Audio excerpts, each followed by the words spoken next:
창세기 12장 1절부터 4절. 다 찾으셨어요? 창세기 12장 1절부터 4절.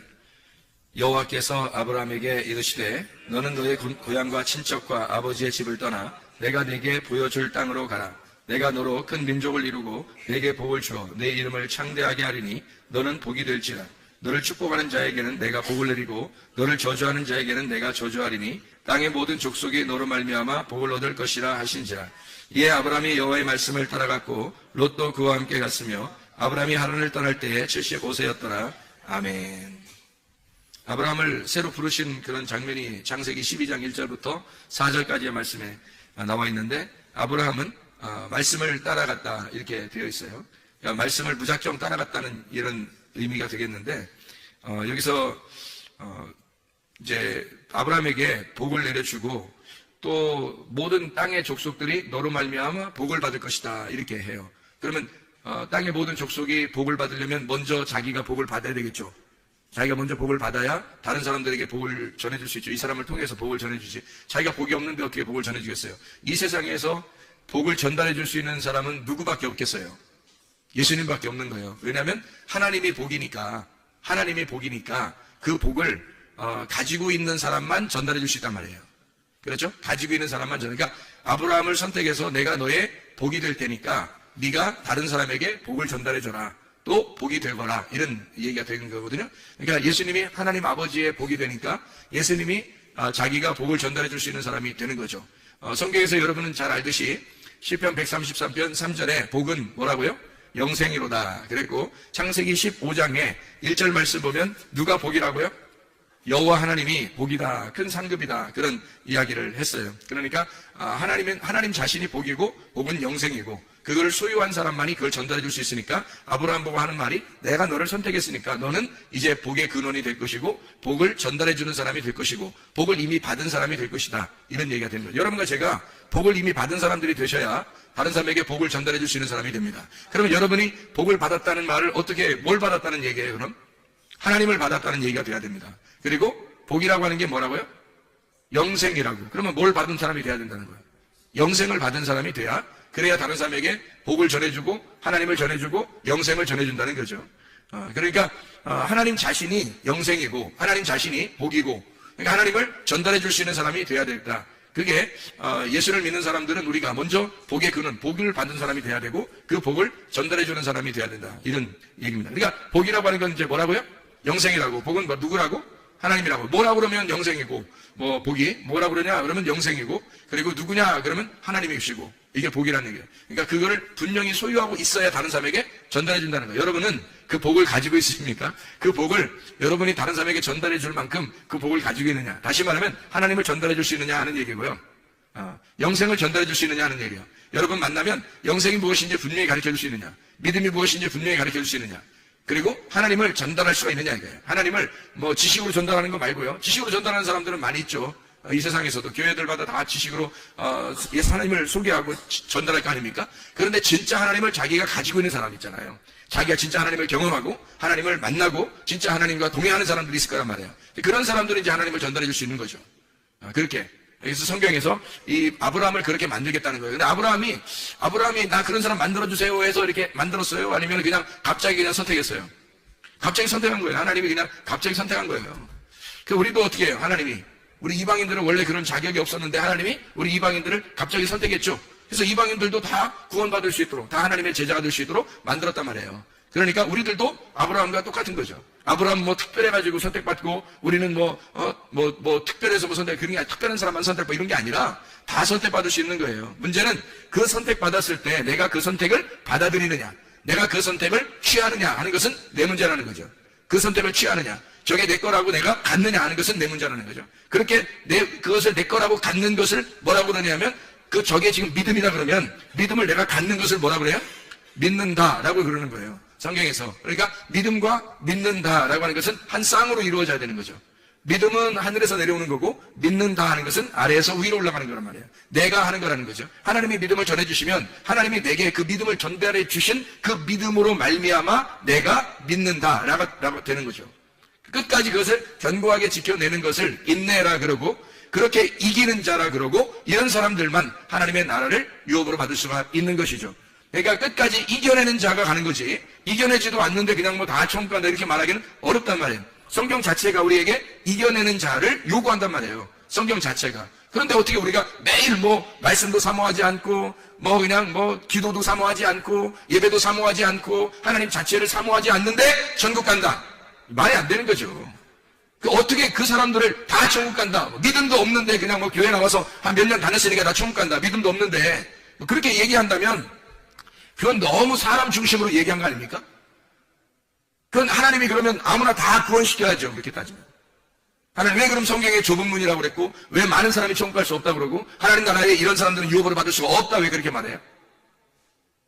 그건 많은 사람이 천국 가지 못하기 때문에 그런 거예요. 실제로 이겨내는 자가 많지 않기 때문입니다. 대부분 다 지는데 그 지는 사람들을 갖다가 막 위로해주고 당신은 하나님이 사랑하십니다. 뭘 어떻게 사랑한다는 거예요 도대체가. 아니 제가 성경을 깨닫기는 하나님은 모든 사람을 다 사랑하셔요. 하나님 모든 사람을 다 사랑하는데 그 사람이 하나님을 사랑하는 사람은 거의 없다는 얘기예요. 하나님은 모든 사람을 사랑하셔요. 제가 성경을 깨닫기는 그렇습니다. 하나님은 모든 사람을 사랑하시는데 하나님을 사랑하는 사람은 몇 명 안 된다는 거죠.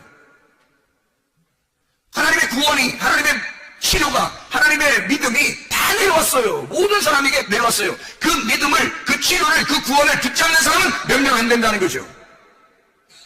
다 구원받고 다 치료받고 다 믿음 갖고 뭐 그렇게 하는 거 아니잖아요. 하나님의 사랑은 다 내려왔어요. 하나님의 믿음은 다 내려왔어요. 예수 그리스도가 십자가 못 박혀 돌아가실 때 인류 전체를 위하여 다 이루셨습니다. 사랑이 죽으신 거예요. 믿음이 죽으신 거예요. 우리를 위해서. 구원이 우리를 위해서 죽으신 거예요. 치료가 우리를 위해서 죽으신 겁니다. 우리에게 다 주신 거예요. 더 이상 뭐 달라는 거예요. 우리가 뭐 달라고 해야 돼요. 하나님한테.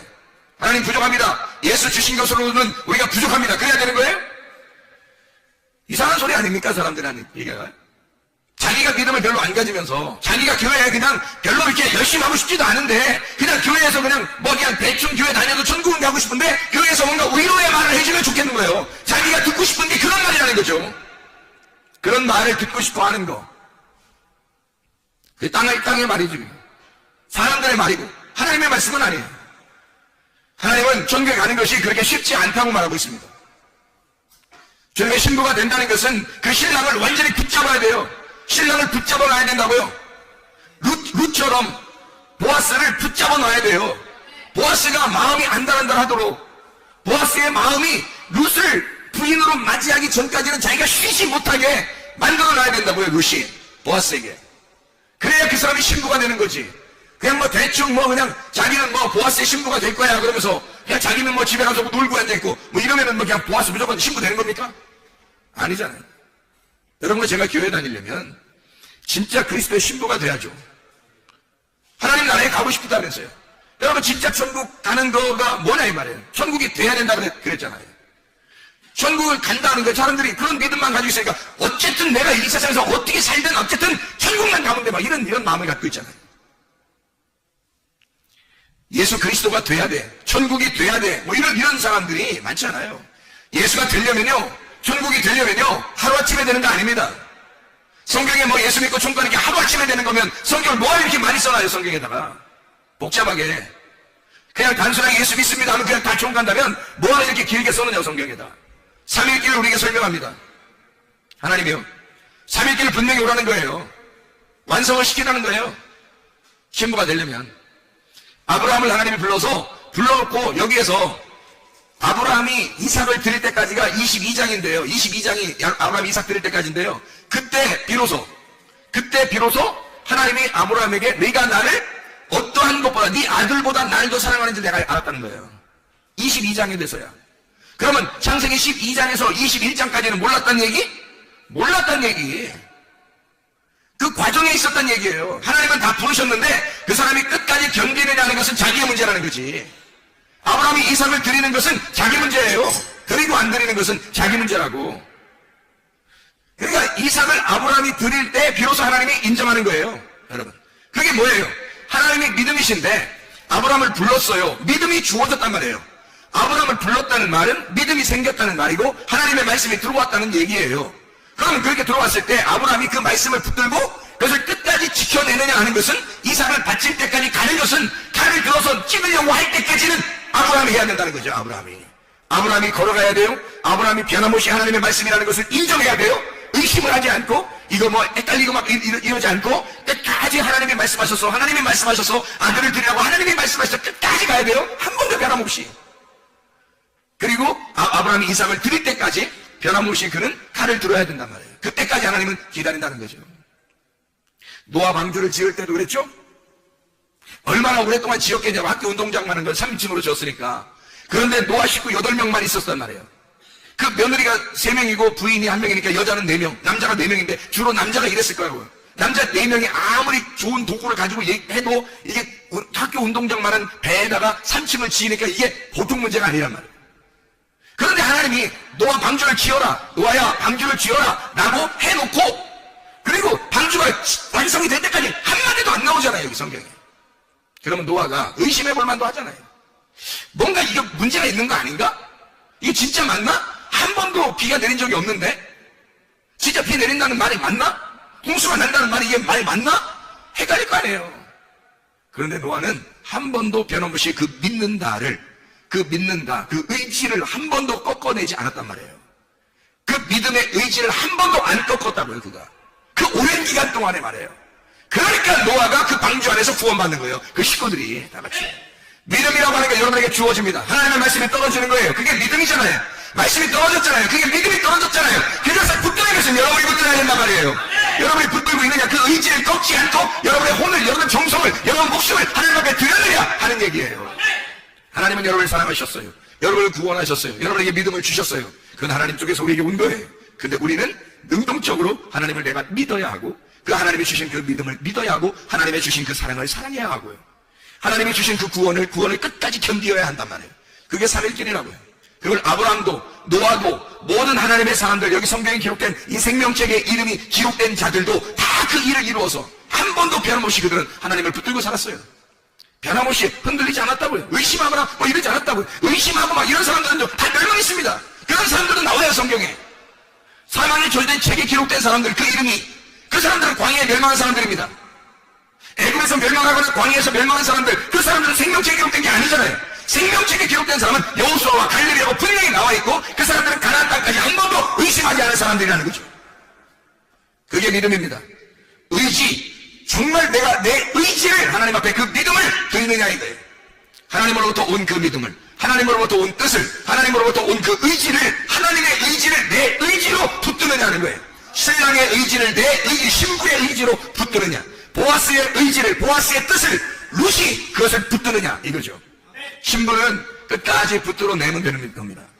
그러면 승리하는 거예요. 끝까지 견디시기를 바랍니다. 끝까지. 이게 의지란 말이에요. 그게 의지라고 하는 말입니다. 그게 믿음이에요. 우리 말로 쉽게 얘기해서 믿음인데, 그걸 의지라는 말로 쉽게 설명을 하려고 하는 거예요. 신뢰한다, 의지한다, 끝까지 견뎌낸다, 그걸 이겨낸다, 뭐 이러는 거죠. 그게 믿음 있는 자들입니다. 믿음을 끝까지 지켜내는 자들만 생명책에 기록이 된다. 분명히 말씀하는데 자기들이 그걸 지켜내려고 하지 않으면서 뭔가 자기에게 위로되는 말들을 기억하고 그걸 좋아한다는 거죠. 왜? 듣고 싶은 거니까. 그런 게 편하게 살고 싶으니까. 솔직히 말해서 막 올인하고 싶은 생각이 별로 없으니까. 주님에게 올인하고 싶은 생각이 별로 없거든요. 자기 생활이 굉장히 중요하거든. 자기들 생활을 위하여 하나님도 자기를 도와줘야 된다고 생각하는 거거든요. 그런 게 무슨 믿음이에요? 가짜 믿음이지. 하나님을 이용해 먹는 거잖아요. 솔직한 얘기로 하나님 이용해 먹는 거잖아요. 그게 그 가짜 믿음이라고 그래. 그런 걸. 진짜 믿음은 그렇지 않아요. 이미 하나님이 베푸신 그 섬김을 이미 알아요. 그래서 그 섬기심을 늘 그 섬기심 안에서 사는 거예요. 그 주님을 인정하는 거예요. 그 주님을 인정해 그 의지를 꺾지 않고 끝까지 주님을 바라보면서 살아가는 거예요. 그럼 어렵냐? 안 어려워요. 왜? 주님이 주신 믿음으로 살아가니까. 주님이 주신 그 아들의 힘으로 살아가니까. 우리의 힘으로 살아가면 힘들죠. 율법이고 노력이니까 너무 힘들지. 그런데 하나님이 주신 그 아들의 힘으로, 그 아들의 이름으로, 그 아들의 말씀으로, 그 아들의 믿음으로, 아들이 주신 구원으로, 아들이 주신 인내로 살아간단 말이에요. 그러면 살아갈 만하죠. 해볼 만한 거죠. 어렵지 않습니다. 그렇죠? 그 믿음을 지켜낸다는 건 어렵지 않습니다. 어떻게 힘들어서 어떻게가 아니라 어렵지 않아요. 그걸 지켜낼 수 있는 거거든요. 그 믿음에 대한 의지입니다. 자, 아브라함을 창세기 12장에 불렀어요. 갑자기. 참 희한한 거죠.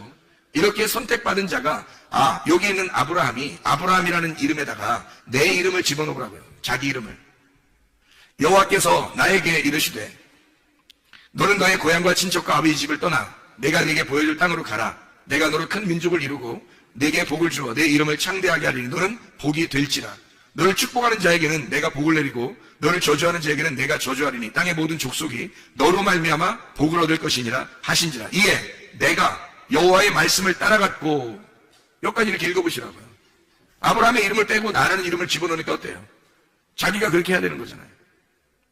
뭐 아브라함만 하고 뭐 아브라함 읽으면서 아브라함은 그렇게 하셨대, 이렇게 그냥 은근슬쩍 둥글둥글 넘어가 버리려고? 그런 게 무슨 믿음이에요? 내가 그 믿음을 가지고 있어야죠. 자기에게 그 말씀이 자기에게 말씀하시는 것이 돼야지. 어떻게 아브라함에게 은근슬쩍 넘겨버리고 자기는 그냥 가려고 하는 거야.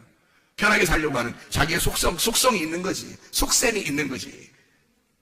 그러니까 은근슬쩍 넘어가려고 하는 거지. 솔직히 그게 아니라 아브라함의 그 삶을 정말 내가 살아야 된다라고 하면 이게 보통 문제가 아니거든요. 이게 보통 심각한 게 아니에요, 이거. 그렇잖아요? 처음 하나님 부를 때부터 보통 심각한 게 아니에요, 이거. 이렇게 산다 그런다면 정말 힘든 인생이에요. 근데 그거를 선택하고 자기가 그걸 말씀을 따라가고 그 말씀이 떨어진 그 말씀이 내게 떨어지면, 믿음으로 떨어지면 그 믿음을 내가 믿는다는 것으로 붙잡고 따라가는 거예요. 야, 그거 어떻게 보면 쉬운 거 아니죠? 근데 그 믿음이 와가지고 따라가는 거니까 어려운 것도 아니죠. 누가 보면 어려운 거고 누가 보면 쉬운 거란 말이에요. 그죠? 성경이라고 하는 게 그래서 어렵게 보면 어려운 거고 쉽게 보면 쉬운 거예요. 누구 눈으로 보면 어렵겠어요? 내 눈으로 보면 어려운 거고 하나님의 눈으로 보면 쉬운 거죠. 성경이. 그래서 하나님의 아들의 믿음으로 내가 살아가야 된다. 그런 얘기예요. 자, 12장이 있는 것은 뭐 때문에 있는 거예요? 12장이 있는 것은 창세기 11장 때문에 있는 거예요. 창세기 11장이 뭐가 나와요? 창세기 11장에 창세기 11장에 바벨탑에 대한 이야기가 나오죠. 사람들이 바벨탑을 막 지었어요. 창세기 11장 7절에 뭐라고 되어 있냐면, 자, 우리가 내려가서 거기서 그들의 언어를 혼잡하게 하여 그들이 서로 알아듣지 못하게 하자 하시고 라고 되어 있습니다. 그 혼잡하게 하여, 언어를 혼잡하게 하여. 그러니까 언어가 하나가 되니까 사람의 언어가 하나가 되니까 막 뭉치기 시작한 거예요. 뭉쳐가지고 쭉 이렇게 올라온 거거든요. 그때 하나님이 이 언어를 갖다 싹 흩어버리니까 언어들 대로 싹 나눠진 거죠. 그래서 언어를 혼잡하게 한다는 말이 이게 무슨 말이냐면, 이렇게 막 혼잡하게 이렇게 만든다는 게 무슨 말이냐면 바랄이라는 단어거든요. 이 바랄이라는 단어가 섞는다는 단어예요. 섞는다. 넘쳐 흐른다는 말이고요. 이 바랄이라는 단어가 베릴, 혼합된이라는 말입니다. 혼합된 말씀이란 말이고요. 이게 섞여 먹이는 곡물, 섞여 먹이는 식량들이란 말이에요. 거기서 바벨이라는 말이 나온 거예요. 이 바벨. 같은 말이에요. 바랄, 베릴, 바벨. 같은 말이에요, 그게. 같은 말로 나온 거예요. 바벨. 그래서 혼란하다. 섞인 제사의 제물이다. 이게 바벨. 그러니까 이 바벨은 틀림없이 뭐 하는 거예요? 예배 드리는 모습이에요. 예배 드리는 모습. 그럼 어떤 사람은 예배를 드릴 때 바벨의 예배를 드리는 사람이 있겠죠. 어떤 사람은. 그러니까 하나님은 아브라함을 선택을 해서 아브라함으로부터 예배를 받으시려고 하는 거예요. 그러니까 예배가 두 개가 나누어지는 거죠, 지금. 창세기 11장의 예배와 창세기 12장의 예배가 나오는 거죠. 그러니까 예배를 회복하고 싶어서 그러는 거예요. 하나님이 인간을 처음에 만들 때 창세기 2장 5절에 만든 이유가 나와 있어요. 창세기 2장 5절에 만든 이유가 뭐예요? 예배할 자, 농사 지을 자를 찾은 거예요. 그래서 하나님이 생기를 불어넣어서 자기 아들을 생기를 불어넣어서 아들이 되게 했어요. 그 아들만 예배자가 되게 했단 말이에요. 그게 에덴 동산에 예배를 드리게 했다. 성전을 짓고 하나님의 성전에서 예배를 드릴 제사장을 만들었다. 그게 이제 창세기 2장 7절부터 나오는 얘기예요. 예배하는 것이 창세기 3장에 실패했거든요. 창세기 3장에 예배가 실패하니까 창세기 4장에 예배를 또 드리게 하려고 그런 거죠. 예배를. 그래서 아담과 하와가 자기들이 실패한 예배를 하나님을 찾아가야 되겠잖아요. 그럼 뭘로 찾아가겠어요, 여러분? 여러분 같으면 뭘로 하나님을 찾아가려고 하세요? 예배입니다. 그 예배는 근데 하나님이 오셔야 돼요. 우리가 찾아갈 수가 없어요. 하나님이 오셔야지. 근데 만날 수 있는 방법은 예배밖에 없어요. 그러니까 사마리아 여자도 예수님에게 내가 예배를 메시아를 만나면 내가 예배를 드릴 수 있을 텐데요 라고 이야기한 거예요. 그럼 어디서 예배를 드릴까요? 라고 어디서 예배를 드리냐고 물어보죠. 예수님이 하는 말이 여기도 저기도 아니고 나를 만난 자는 나와 함께 예배다. 이렇게 얘기하죠. 나와 함께 그게 예배야. 라는 그런 얘기를 해주시죠. 그러니까 사마리아 여자가 예배라고 하는 걸 정확하게 이제 깨닫게 된 거란 말이에요. 그러니까 예배라고 하는 것을 회복하는 것이 하나님을 만나는 것이고 그렇게 만나면 완성이 되는 거예요. 율법이라는 모든 것이 완성, 끝났다는 얘기죠. 예배를 완성하면 이게 끝난 거예요. 예배를 드리게 되면 율법은 완성된 거란 말이에요. 율법이 완성된 자는 하나님과 동행하는 거죠. 그러니까 그 자체가 예배란 말이에요.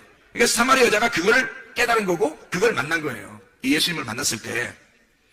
자, 그러니까 아브라함과 이 창세기 11장과 12장에 예배에 대한 이야기가 나오는데 창세기 4장에서도 아벨과 가인이 예배를 드리잖아요. 창세기 3장에는 예배가 실패했어요. 선악과 나무를 먹어버림으로써 예배가, 에덴 동산의 예배가 파괴가 됐단 말이에요. 그러니까 창세기 4장에 우리가 예배를 드려서 하나님을 만나야 된다라고 했단 말이에요. 거기서 가인은 자기가 농사한 걸 가지고 예배를 드린 거고 아벨이라는 사람은 양을 가지고 예배를 드린 거예요. 그렇죠? 그러니까 양에다가 기름이 있었고 그리고 이 가인은 농사지은 소재물은 있었는데 소금이 없었던 거예요. 그러니까 소재물에다 소금을 집어넣었어야 되는데 소금이 없는 거예요. 그냥 소재물 자기만 드린 거란 말이에요. 소재물이란 자기 안에 소금이 들어와 있어야 되거든. 소금 언약이 들어와 있어야 소재물과 소금을 같이 드리는데 이게 레위기 2장 13절 말씀이거든요. 그런데 이 아벨은 양과 어린 양과 그 기름을 갖다 함께 드렸어요. 어린 양은 자기를 의미하는 거고 그리고 기름은 성령님을 의미하는 거예요. 그러니까 그 예수를 자기에게 그 예수와 함께 드린 거란 말이에요. 그러니까 받으시는 거죠. 우리가 살아있는 동안에는 예배만 드릴 수는 없어요. 제사를 함께 드립니다. 제사라고 하는 것은 뭐 희생제사를 드린다 이런 의미가 아니에요. 우리가 몸으로 여기 와서 앉아있는 게 이게 제사예요. 원래 예배 자체는 이렇게 몸으로 와서 앉아있을 필요가 없어요. 원래 예배는. 그렇지 않겠어요? 원래 예배가 완성되면 여기 앉아있을 필요 없죠. 예배가 완성됐는데 하나님 아들과 우리가 동일한 자가 되는데 무슨 앉아있어요 여기서 같이. 있을 이유가 없죠. 근데 여기서 앉아있죠. 지금 우리는 언제까지 앉아있어야 되느냐. 지금 앉아있으면서 언제까지 계속 앉아 이런 의미가 아니라 언제까지 이런 앉아있는 예배를 드릴 수 있느냐. 언제까지 뭐 찬양을 하는 예배를 드리냐. 언제까지 우리는 기도하고 예배를 드리고 헌금하고 이런 봉사하고 이런 예배를 언제까지 드려야 하느냐. 이런 제사를 이게 우리 죽을 때까지예요. 우리 죽을 때까지. 왜? 몸을 가지고 있잖아요. 우리의 몸을 가지고 있잖아요. 이 몸이 없어질 때까지. 이 몸이 없어지면 육체가 사라지면 하나님 나라의 몸으로 바뀐단 말이에요. 그때는 더 이상 이런 모여서 앉아있는 예배가 필요가 없죠. 이런 제사가 필요가 없죠. 예수님이 오시기 전에 모세는 제사를 드렸어요. 그런데 하나님은 그런 제사를 하나도 받지 않았다고 그랬어요. 그런데 예수님이 오고 난 다음에는 뭘 드리냐면 제사가 다 끝났어요. 제사가 끝나고 예배만 드려요. 예수님이 오시면 제사가 다 끝나고 예배만 드리거든요. 그럼 여러분 어느 시점에 있는 거예요? 지금 우리가 죽기 전이니까 죽기 전에는 제사가 있는 거죠. 거기다가 예배가 있는 겁니다. 그러니까 제사와 예배가 우리가 죽기 전까지는 계속 같이 있단 말이에요. 이게 동물들이라는 얘기가 아니에요. 여러분 자신을 그대로 드리는 거예요. 그런데 여러분 자신이 죽잖아요. 그럼 여러분이 끝났잖아. 여러분이 끝난 거고 예수님만 남는 거예요. 그러면 예배는 다 완성된 거란 말이죠. 그때는 예배만 되는 거예요. 그러니까 하늘 아래는 뭐만 있는 거예요? 그러니까 하늘 예배만 있는 거예요. 땅의 예배가 없는 거예요. 이해가 돼요? 지금은 우리가 땅에서 하늘 예배를 땅에서 같이 드리는 거란 말이에요. 하늘 예배를 땅에서 같이 드리니까 여러분 여기 와서 뭐 대충 뭐 그냥 뭐 나 뭐 하나님 만났대 우리가 뭐 구원 받았대 뭐 믿음 있으면 된대 뭐 예수님 믿으면 된대 뭐 교회도 안 나와 그러면서 기도도 안 해 예배도 안 드려 헌금도 안 해 그러면서 나 뭐 예수님 믿었으니까 좀 가는 사람이니까 이래요. 세상에 얼마나 교만한 거예요. 죽기 전까지 우리는 몸을 가지고 살아요. 그렇게 따지면 여러분 죽기 전까지 뭐 여러분 집을 다 떠나야지. 그렇게 따지면 집에서 뭐하러 살아? 잠은 뭐하러 자? 먹기는 왜 먹어? 그렇게 따지면 몸 다 필요 없다며. 몸으로 하는 건 다 필요 없다며. 그럼 먹지도 마. 숨 쉬지도 마. 집에 가지도 마. 네 몸 필요 없다며. 몸으로 뭐 드리는 거 하나도 필요 없다며. 그런 얘기겠어요 성경에? 아니란 말이에요. 죽기 전까지는 우리의 몸을 하나님 앞에 온전히 드려야 된단 말이에요. 온전히. 어떻게 하는 게 온전이에요? 전체로. 내가 나를 따로 드리는 게 아니라 나를 예수님하고 함께 전체로 예수님으로 전체로 드리란 말이에요. 그러니까 나를 드리는 게 아니야. 내 몸은 와 있지만 내 속에 그리스도를 그 전체로 알고 드리란 말이에요. 그게 온전히 드리라는 거예요. 온전이라는 말은 전체란 말이잖아. 전체. 너를 전체를 예수님으로 드려라 그 말이에요. 너로 드리면 안 된다. 너하고 예수님하고 나누어져서도 안 된다. 온전히 예수님으로 드려라. 이런 말이죠. 나누어져서는 안 된다. 그런 말이에요. 이 사람들이 뭔가 착각하는 거죠. 말씀이 섞여 있는 겁니다. 언어가 다 섞여버리니까 막 섞여버린 거예요. 창세기 11장 9절에도 뭐라고 하냐면 11장 9절에 그러므로 그 이름을 바벨이라고 얘기해요. 바벨이라 하니 이는 여호와께서 거기서 온 땅의 언어를 혼잡하게, 언어 혼잡이라는 게 바랄입니다. 여기서 바벨이 나와서 바벨, 혼란, 섞인 제사, 제물 이런 걸 얘기하는 거예요. 혼잡하게 하셨다. 여호와께서 거기서 그들을 온 지면에 흩으셨더라 그래요. 이게 다 혼잡한 바벨, 베릴, 바랄이라고 하는 다 그 말이에요. 그럼 뭐예요 이게? 진리와 거짓이 섞여버렸다 그 말이에요. 진리와 거짓이 섞여서 예배드리는 말씀이 되었다. 그게 바벨탑이라는 거예요. 바벨탑. 하나님으로 온전해져야 되는데 하나님이 전부가 돼야 되는데 이게 섞여버린 거예요. 나하고 사람하고 다 섞여버린 거예요. 세상하고 섞여버린 거예요. 땅하고 섞여버린 거예요. 그러면 이거 어떻게 돼야 돼? 이건 무너뜨려야 돼. 그냥 세워져야 돼. 무너뜨려야 돼. 그럼 이게 뭐 섞였다는 말이 뭐예요? 섞였다는 말이. 또 이제 창세기 11장 8절 9절에 보면 흩으셨더라 그런 말 있죠? 8절에도 흩으셨더라. 9절에도 흩으셨더라. 흩으셨다는 말이 뭐냐면 푸츠라는 말입니다. 푸츠. 뭐 자동차 이름은 아니에요. 푸츠라는 말인데 이 푸츠가 산산이 부수다라는 말이에요. 깨뜨린다는 말이고 흩뜨려버린다라는 말입니다. 흩으셨다는 말이 이렇게 쭉 흩었다 이런 말도 되지만 깨뜨려버렸다는 뜻이에요. 그러니까 한마디로 말하면 부셨다 이 말이에요. 부셔버렸다. 아주 죽였다 그 말이에요. 그런 말. 자, 그럼 여러분 생각해봐요. 아브라함을 창세기 12장에 불러서 아브라함을 불러 모아. 자, 창세기 11장에는 바벨을 다 흩어버렸죠. 흩어버리고 난 다음에 창세기 12장에는 어떻게 해? 다시 모아요. 불러 모아. 누구를? 아브라함을 불러 모아. 바벨은 흩어버리고 아브라함은 불러서 모아는 거예요. 반대적이죠? 하나님이 일부러 그러는 거예요. 창세기 11장에는 흩어버리고 창세기 12장에는 불러 모아. 뭐를 불러 모아요? 한 진리의 말씀으로 불러 모아서 아브라함에게 하나님이 한 말씀을 주는 거예요. 자, 바벨이라고 하는 데는 말이 섞여 있다는 했잖아요. 말이 섞여 있으니까 막 흩어버렸죠. 부셔버렸죠. 그리고서 아브라함에게 한 말씀을 주는 거야. 그리고 아브라함을 불러 모으는 거예요. 그래서 아브라함 너를 통해서 막 자손이 생겨나는 거야. 그럼 이 자손들은 너를 통해서 생겨난 복들이니까 이건 하나란 말이에요. 너의 자손들은 너하고 하나야. 그러니까 이게 불러 모으는 거예요. 그러니까 한마디로 말하면 바벨이라고 하는 것은 흩어서 부셔버리고 멸망시켜버리는 거고 창세기 12장부터는 뭘 만드는 거냐면 하나님이 아브라함을 통해서 교회를 만드는 거예요. 아브라함을 통해서 그 자손들을 향하여 교회를 만들어낸다고 하는 하나님이 불러 모아 가나안 땅에서 교회를 만들겠다. 그게 이제 하나님의 마음이란 말이에요. 우리가 정확히 성경을 찾아봐야 되겠죠, 그죠? 하나님은 아브라함을 불러 모아서 한 진리의 말씀으로 가나안 땅이라고 하는 그 교회에 이 자손들을 심겠다는 얘기입니다.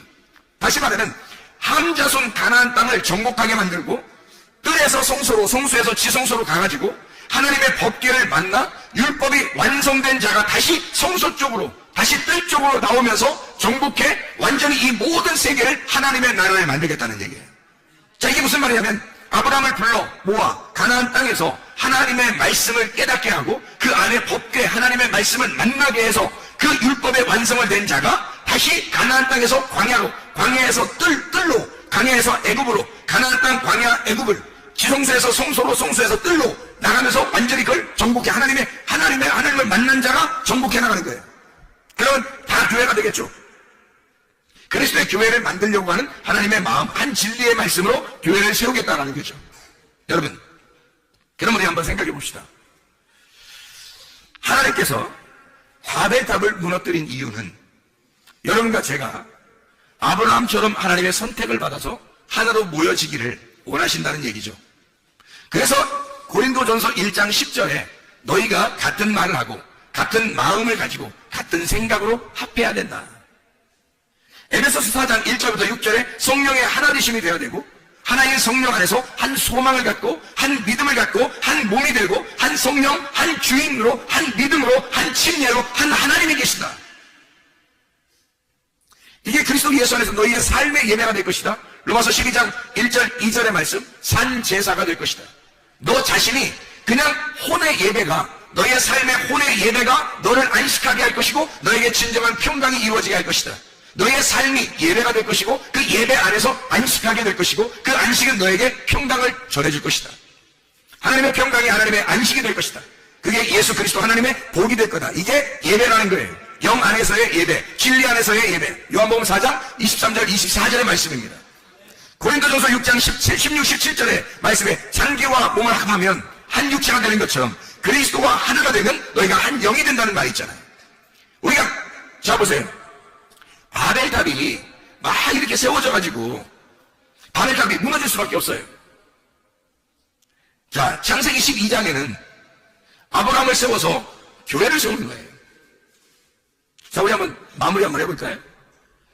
바벨탑을 무너뜨렸다 그러면 여러분이 바벨탑을 뭐라고 생각해요? 바벨탑을 일부러 하나님은 뭐라고 그랬냐면 흩어버렸는데 그걸 왜 바벨이라고 했을까? 이게 바랄, 베릴, 바벨 이렇게 일부러 불렀단 말이에요. 왜 그랬을까? 섞어 놓은 것입니다. 섞어 놓은 거예요. 왜 그럼 이것을 섞어놨을까? 무너뜨려 버리려고. 무너뜨리기 위해서 섞어 놓은 거죠. 그러면 섞어진 거는 다 무너져야 되겠네. 그렇죠? 그러면 생각해봐요. 진리의 말씀과 거짓의 말씀이 섞이면 무너지겠어요? 안 무너지겠어요? 무너져야 되겠죠. 진리의 말씀만 있으면 무너져요? 세워져요? 세워지겠죠.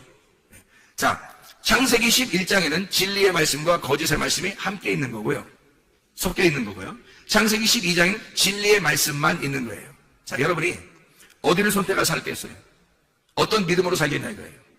바벨탑은 땅에서 어마어마하게 크게 거대하게 땅에서 위로 쭉쭉 올라가는 그런 성입니다. 한마디로 말하면 어마어마한 세계에서 가장 큰 성전이에요. 세계에서 가장 큰 예배당일 것입니다. 세계에서 가장 큰 성전이고 세계에서 가장 큰 성이에요. 바벨탑이에요. 그렇게 사는 자들이 창세기 11장이거든요. 창세기 12장은 아브라함을 하나 불러서 정말 나그네로 이 땅에 집이 없는 사람처럼 살게 만들어요. 왜? 하나님이 집이니까.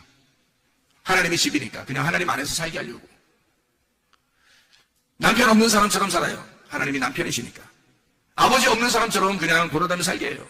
왜? 그리고 아브라함을 부를 때도 아버지가 죽고 난 다음에 불러요.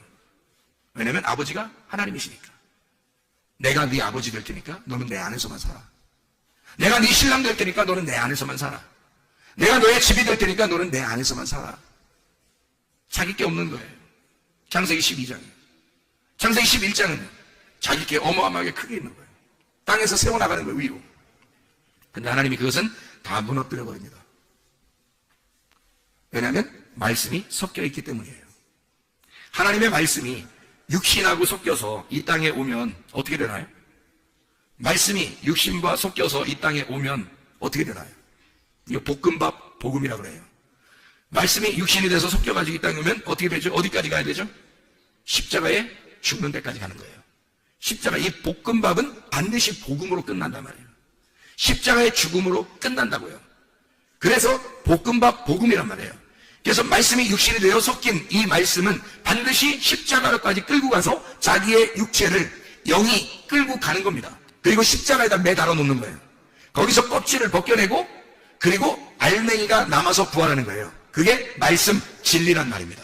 그러니까 창세기 11장은 섞인 말씀이 십자가의 죽음으로 다 무너지고 12장에 알곡 진리만 남아서 하나님의 말씀만 따라오는 자 아브라함으로 만들어내는 것이 12장부터예요. 여러분과 제가 진리의 말씀으로 살아가시기를 바랍니다. 섞여있는 말씀으로 살지 말고 여러분 안에서 복잡하고 혼란하고 혼잡하게 섞여있는 그런 말씀으로 살아가지 말고 오직 진리의 말씀으로 순수하고 깨끗하게 살다가 주님 만나시기를 바랍니다. 우리 하나님 아버지 사랑과 은혜를 감사합니다. 진리의 말씀으로 승리하며 살게 도와 주시옵소서. 예수 그리스도 존귀하신 이름 받들어 기도를 올나이다.